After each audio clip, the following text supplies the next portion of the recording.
Hi students, today செஷனில் நம்ம என்ன பார்க்க போகிறோம் அப்படின்னா தாவரவியலில் தாவரவியலில் பாடம் 5 ஓகேவா. பயாலஜியில் பாட்னியில் 5th லெசன் தாவர திசு வளர்ப்பு ஓகேவா. ஸோ இந்த தாவர திசு வளர்ப்பில் நீங்கள் என்னென்னலாம் படிச்சிருப்பீங்க அப்படின்னு பாருங்கள். ஃபஸ்ட்டு தாவர திசு வளர்ப்பின் அடிப்படை கொள்கைகள். செகண்டு தாவர திசு வளர்ப்பு தொழில்நுட்ப முறை மற்றும் வகைகள். தாவர மீளுருவாக்க வழித்தடம். தாவர திசு வளர்ப்பின் பயன்பாடுகள். தாவர மரபணுசார் வளங்களை பாதுகாத்தல்.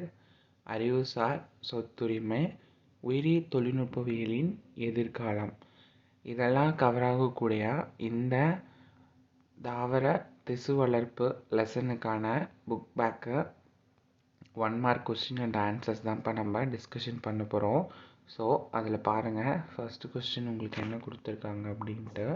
ஃபஸ்ட்டு என்ன கொடுத்துருக்காங்க அப்படின்னா, முழு ஆக்குத்திறன் என்பது எதை சொல்லுவோம் அப்படின்னு பார்த்தோம் அப்படின்னா, எந்த தாவர செல் அல்லது பிரிக்கூறிலிருந்து ஒரு முழு தாவரத்தை உருவாக்கும் திறன் ஓகேவா.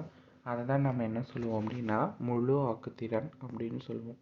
ஸோ அடுத்தது பாருங்கள், செகண்ட் கொஸ்டினில் என்ன கொடுத்துருக்காங்க அப்படின்னா, நுண்பெருக்கம் இதை உள்ளடக்கியது அப்படின்னு கொடுத்துருக்காங்க.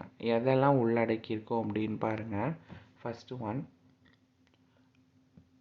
ஆப்ஷனில் நுண்ணுயிரிகளை பயன்படுத்தி தாவரங்களில் உடல் வழிப்பெருக்கம் அடைய செய்தல் அப்படின்னு சொல்லியிருக்காங்க. செகண்ட் பாருங்கள், சிறிய பிரிகூறுகளை பயன்படுத்தி தாவரங்களில் உடல் வழிப்பெருக்கம் அடைய செய்தல் அப்படின்னு சொல்லியிருக்காங்க. ஸோ இதை தான் நம்ம என்ன சொல்லுவோம் அப்படின்னு பார்த்தோம் அப்படின்னா நுண்பெருக்கம் அப்படின்னு சொல்லுவோம் ஓகேவா. ஸோ அப்போது செகண்ட் ஒன் தான் நமக்கு சரியான ஆன்சர். அடுத்தது பாருங்கள், கீழ்கண்டவற்றை பொறுத்துக அப்படின்னு கொடுத்துருக்காங்க. ஸோ பகுதி ஆ மற்றும் ஆ 2 கொடுத்துட்டு அதில் இருக்கக்கூடியதை நம்ம என்ன பண்ணணும் அப்படின்னா சரியாக மேட்ச் பண்ணணும். ஸோ பாருங்கள், முழு ஆக்குத்திறன் அப்படின்னு எதை சொல்லுவோம் அப்படின்னா, செல்களின் உயிர் வேதிய மற்றும் அமைப்பிய மாற்றங்களை நம்ம முழு ஆக்குத்திறன் அப்படின்னு சொல்லுவோமா, இல்லை ஓகேவா. ஸோ முழு ஆக்குத்திறன் எந்த சொல்லுவோம் அப்படின்னா, முழு தாவரமாக வளரக்கூடிய உயிருள்ள பொருட்களின் பண்புகளை முழு ஆக்குத்திறன் அப்படின்னு சொல்லுவோம். ஸோ இப்போ பார்த்தோம் அப்படின்னா தேர்ட் ஒன்றா இருக்கு இல்லையா, சி ஆப்ஷன் அதுதான் வந்துட்டு கரெக்டு. அடுத்தது பாருங்கள், வேறுபாடு இழைத்தல் அப்படின்னு சொல்லியிருக்காங்க.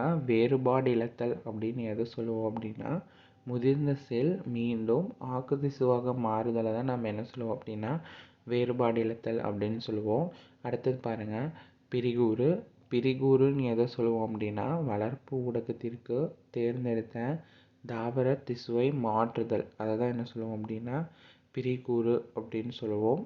அடுத்தது பாருங்கள், வேறுபாடுறுதல் அப்படின்னு சொல்லுவோம். வேறுபாடுறுதல்னு எதை சொல்லலாம் அப்படின்னா, செல்களில் உயிர் வேதிய மற்றும் அமைப்பிய மாற்றங்களை வேறுபாடுறுதல் அப்படின்னு சொல்லுவோம். ஸோ அப்போ பார்த்தோம் அப்படின்னா ஃபஸ்ட்டுக்கு சி, செகண்டுக்கு ஏ, தேர்டுக்கு டி, ஃபோர்த்துக்கு பி. இந்த ஆப்ஷன் எதில் இருக்கும் அப்படின்னு பார்த்தோம் அப்படின்னா ஃபஸ்ட்டு ஒன்னாக இருக்கக்கூடியது ஆ ஆப்ஷன். அடுத்தது பாருங்கள், ஃபோர்த்து கொஸ்டின்,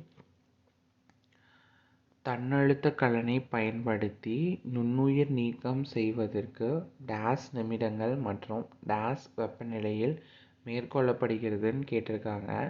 ஸோ பார்த்தோம் அப்படின்னா தன்னழுத்த கலனில் நுண்ணுயிர் நீக்கம் செய்வதற்கு எவ்வளோ நேரம் எடுத்துப்பாங்க அப்படின்னா 15லேருந்து 30 நிமிஷம் எடுத்துப்பாங்க.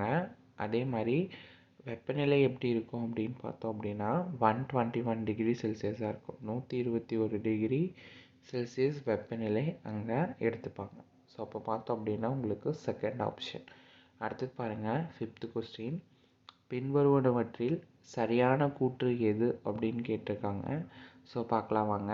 அகர் கடற்பாசியில் இருந்து பிரித்தெடுக்கப்படுவதில்லைன்னு சொல்லியிருக்காங்க. ஸோ அப்போ அது தப்பு. அடுத்தது பாருங்கள், கேலஸ் வந்துட்டு வேறுபாடுறுதலை மேற்கொண்டு உடல் கருக்களை உற்பத்தி செய்கிறது அப்படின்னு கேட்டிருக்காங்க. ஸோ இதுதான் என்ன அப்படின்னா சரி ஓகேவா. கேலஸ் வந்துட்டு என்னாகும் அப்படின்னா வேறுபாடுறுதல் மூலமாக உடல் கருக்களை உற்பத்தி செய்யும். ஸோ அப்போது செகண்ட் ஒன் தான் நமக்கு கரெக்டு. ரிமைனிங் இருக்கக்கூடிய 2 படித்து பார்த்தீங்க அப்படின்னா தெரியும், அது ரெண்டுமே ராங்காக தான் இருக்குது. ஓகேவா?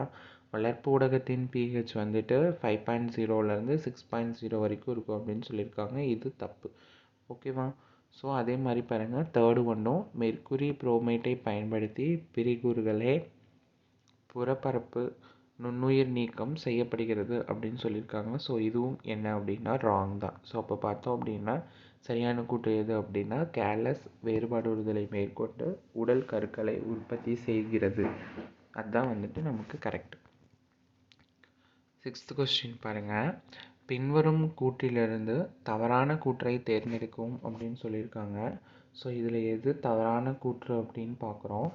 எது தவறான கூற்றுன்னு பாருங்கள். ஃபஸ்ட்டு, இதய அடைப்பிற்கு பயன்படுத்தப்படும் ஊட்டபானம் டிஜிடாலிஸ் ப்ரோஃப்ரியாவிலிருந்து கிடைக்கிறது அப்படின்னு சொல்லிட்டாங்க.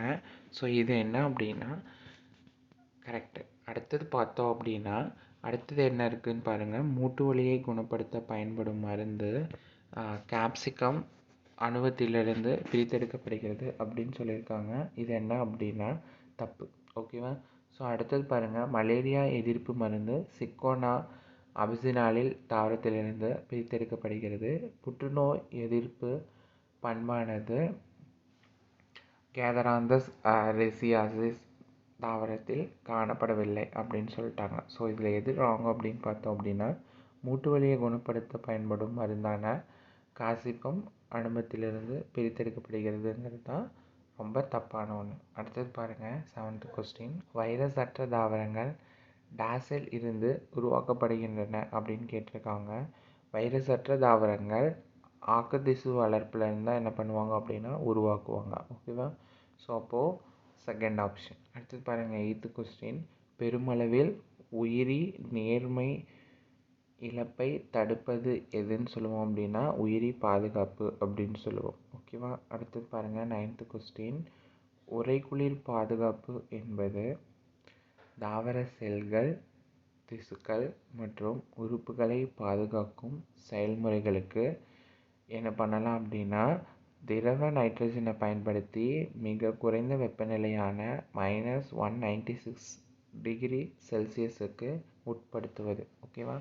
திரவ நைட்ரஜனை பயன்படுத்தி என்ன பண்ணுவோம் அப்படின்னா மிக குறைந்த வெப்பநிலையான -196 டிகிரி செல்சியஸ் வெப்பநிலைக்கு உட்படுத்தலாம். ஓகேவா? அதுதான் உறைகுளிர் பாதுகாப்பு அப்படின்னு சொல்லுவோம். அடுத்தது பாருங்கள், 10th கொஸ்டின், தாவர திசு வளர்ப்பில் திடப்படுத்தும் காரணியாக பயன்படுத்தப்படுவது எது அப்படின்னு பார்த்தோம் அப்படின்னா அகர் தான் என்ன பண்ணுவாங்க அப்படின்னா தாவர திசு வளர்ப்பில் திடப்படுத்தும் காரணியாக பயன்படுத்துவாங்க. ஓகேவா? ஸோ அடுத்தது பார்த்தீங்க அப்படின்னா ரிமைனிங் இருக்கிற கொஸ்டின்ஸ் எல்லாம் உங்களுக்கு என்ன இருக்கும் அப்படின்னா 2 மார்க் 3 மார்க் கொஸ்டின்ஸ்ப்பா. ஸோ இந்த கொஸ்டின்ஸ்க்கான ஆன்சர்ஸு உங்களுக்கு ஃபர்தராக நம்மளோட சேனலில் அப்லோட் பண்ணுவாங்க. ஸோ இந்த 1 மார்க் செஷனில் உங்களுக்கு ஏதாச்சும் டவுட் இருந்துச்சு அப்படின்னா நீங்கள் என்ன பண்ணலாம் அப்படின்னா தாராளமாக கமெண்ட் பண்ணுங்கப்பா. இந்த வீடியோ உங்களுக்கு யூஸ்ஃபுல்லாக இருந்துச்சு அப்படின்னா நீங்கள் உங்களோட ஃப்ரெண்ட்ஸுக்கும் ஷேர் பண்ணுங்கள். நம்மளோட சேனலை சப்ஸ்கிரைப் பண்ணிவிட்டு கூடவே பெல் பட்டனையும் கிளிக் பண்ணிக்கோங்க. நாங்கள் அப்போ தான் இந்த மாதிரி ஒவ்வொரு லெசனுக்கும் கொடுக்கக்கூடிய அப்டேட்ஸு உங்களுக்கு உடனுக்குடனே நோட்டிஃபிகேஷனாக வரும். ஓகேவாப்பா? தேங்க்யூ ஃபார் வாட்சிங்.